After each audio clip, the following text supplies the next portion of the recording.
নমস্কাৰ বন্ধু বান্ধৱীসকল মোৰ ইউটিউব চেনেল ধ্ৰুৱ শইকীয়ালৈ আপোনালোক সকলোকে স্বাগতম জনাইছোঁ।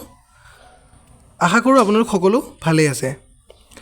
আজি মই এই ভিডিঅ'টোৰ জৰিয়তে আপোনালোকক গভৰ্ণমেণ্টৰ এটা নতুন স্কিম যিটো নেকি নিযুত মইনা বুলি কোৱা হয়, আপোনালোকে নিশ্চয় শুনিছে চাগৈ। সেই নতুন স্কিমটোৰ বিষয়ে মই আপোনালোকক কিছু ডিটেইলছ দিম, যিটোৰ জৰিয়তে নেকি আপোনালোকৰ অলপ সুবিধা হ'ব। আপোনালোকে গম পাব কেতিয়া আপোনালোকৰ পইচা সোমাব বা কেতিয়া আপোনালোকে কি কাম কৰিব লাগিব, সকলোখিনি গম পাব এই ভিডিঅ'টোৰ জৰিয়তে। অসমৰ মাননীয় মুখ্যমন্ত্ৰী ডক্টৰ হিমন্ত বিশ্ব শৰ্মা ডাঙৰীয়াই এটা বৃহৎ ঘোষণা কৰিছে, যিটো নেকি ছাত্ৰীসকলৰ বাবে বহুত সুবিধাজনক বা ছাত্ৰীসকলৰ বাবে বহুত লাভদায়ক। সেইটোকে মই আজি আপোনালোকৰ মাজলৈ লৈ আহিছোঁ।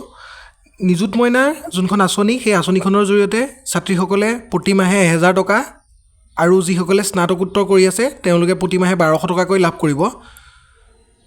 তাৰ বিষয়ে ডক্টৰ হিমন্ত বিশ্ব শৰ্মা ডাঙৰীয়াই কি মন্তব্য আগবঢ়াইছে সেয়া মই আপোনালোকৰ আগত আগবঢ়াই দিম। আপোনালোকে ভিডিঅ'টো শেষলৈকে চাব আৰু যদি ভাল পায় চেনেলটো ছাবস্ক্ৰাইব কৰি ৰাখিব, যাতে এনেধৰণৰ নতুন নতুন আপডেটবিলাক আপোনালোকৰ মাজলৈ অতি সোনকালে আহি থাকে। মই যিমান পাৰোঁ ভিডিঅ'বিলাকত আপোনালোকক অতি সোনকালে তথ্যবিলাক জনাবৰ কাৰণে চেষ্টা কৰোঁ, গতিকে আপোনালোকে চেনেলটো ছাবস্ক্ৰাইব কৰি ৰাখিলে আপোনালোকৰ সুবিধা হ'ব। সেইকাৰণে চেনেলটো ছাবস্ক্ৰাইব কৰি ৰাখিব আৰু ভিডিঅ'টো শ্বেয়াৰ কৰি দিব। আমাৰ চৰকাৰে ইলেকশ্যনৰ সময়ত আমি নিযুত মইনা বুলি আঁচনি এখনৰ কথা উল্লেখ কৰিছিলোঁ।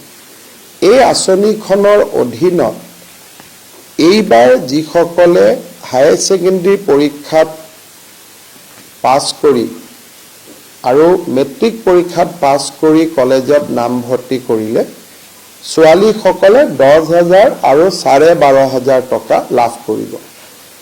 এই আঁচনিখনৰ কাঠামোটো আজি কেবিনেটে মঞ্জুৰি দিয়ে, যিহেতু আমাৰ এডমিশ্যনবিলাক হৈ গ'ল।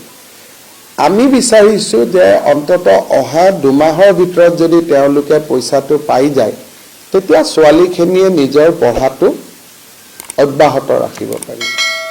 কিন্তু আৰু এটা আমাৰ মাজত পৰামৰ্শ আহিলে যে নহয়, একেলগে 10,000 টকা দিব নালাগে, মাহত 1000 কৈ দিব লাগে।